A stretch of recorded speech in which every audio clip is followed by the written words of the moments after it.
जब तक मनुष्य सत्य को स्वीकार नहीं करता, उसे असत्य से लड़ने की शक्ति प्राप्त नहीं होती। जब आप भोजन करते हैं तो क्या होता है? आपका पेट स्वीकारता है कि वो भर चुका है और आप भोजन करना बंद कर देते हैं। जब आपको निद्रा आती है तो क्या होता है?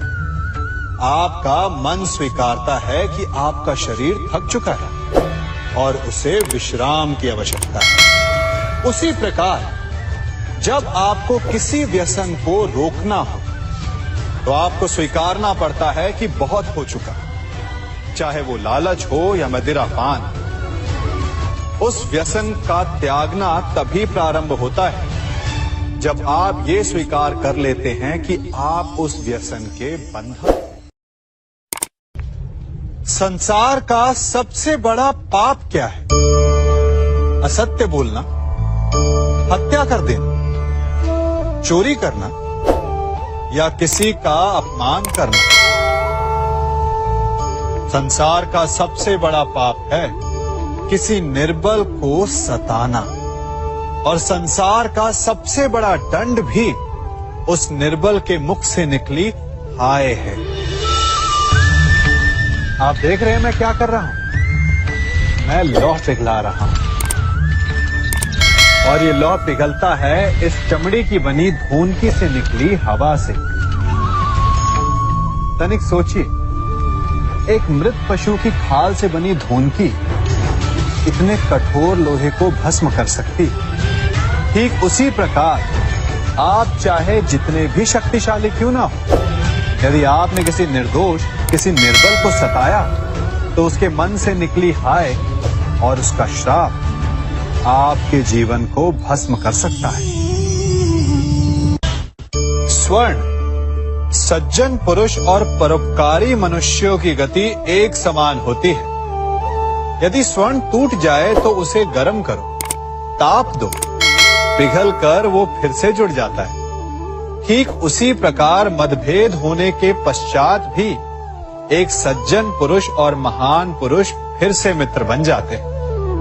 परंतु दुर्जन दुष्ट माटी से बने लोग उस पके हुए मटके के समान होते हैं कि जिनमें यदि एक बार दरार आ जाए तो वो स्वयं ही स्वयं का सर्वनाश कर लेते हैं। इसलिए मित्रता केवल सज्जनों से ही करें ताकि मतभेद ना हो। दुष्टों का समूह अपना नाश स्वयं ही कर लेता है। यदि कोयले की खान में जाओ तो चाहे जितनी भी सावधानी बरतो, अपने वस्त्रों पर कालिख लग ही जाती है। इसलिए दुष्ट मित्रों से सावधान। सज्जन शत्रु प्रत्येक परिस्थिति में श्रेष्ठ है।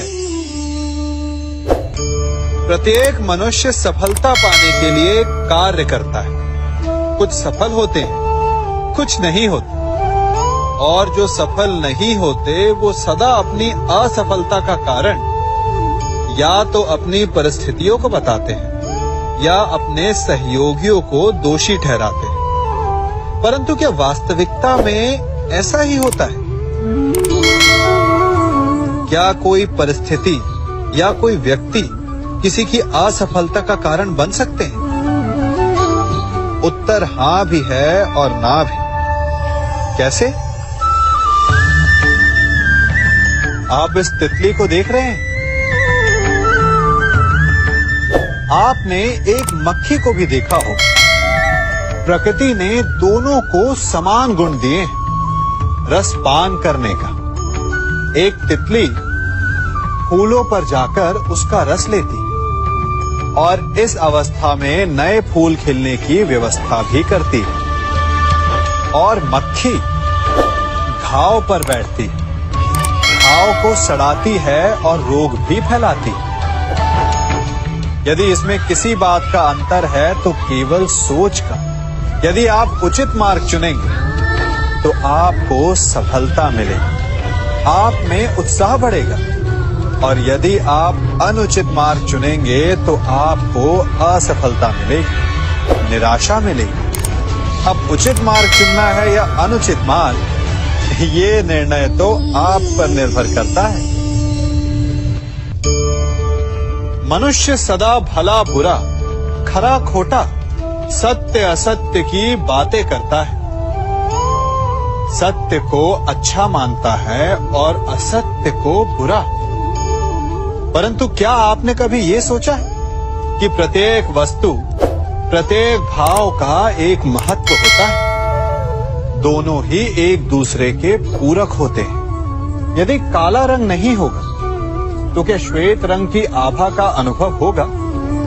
यदि असत्य नहीं होगा तो क्या सत्य के महत्ता का ज्ञान होगा? यदि बुरा नहीं होगा तो क्या भले पर आपको विश्वास होगा? कुछ महत्वपूर्ण है तो दोनों के मध्य का संतुलन। बुरी से बुरी वस्तु, समय या भाव, कोई ना कोई स्वयं में शुभ छिपाए रखती है। कभी काले गरजते मेघों को देखा है? उसके किनारे भी एक स्वर्णिम आभा होती है। उसी प्रकार यदि आपके जीवन में बुरा समय आए तो आपको अपने सच्चे मित्रों की पहचान हो जाती है। तो बुरे समय में निराश ना हो, उसमें भी कुछ शुभ खोजने का प्रयास करें और धीरे धीरे सब कुछ आपके जीवन में स्वतः शुभ हो जाएगा। संसार में सबसे महत्वपूर्ण क्या है? दृष्टि या दृष्टिकोण, समझ या सोच? सामान्यतः मनुष्य की दृष्टि और सोच में अधिकतर वो वस्तु, वो घटनाएं, वो भाव श्रेष्ठ हैं जो हमें आनंद दें, और जो हमें आनंद नहीं देते उन्हें हम दुखदाई मान लेते हैं। परंतु दृष्टिकोण और सोच को यदि एक भिन्न कोण से देखें तो परिस्थितियां भिन्न सिद्ध हो सकती हैं।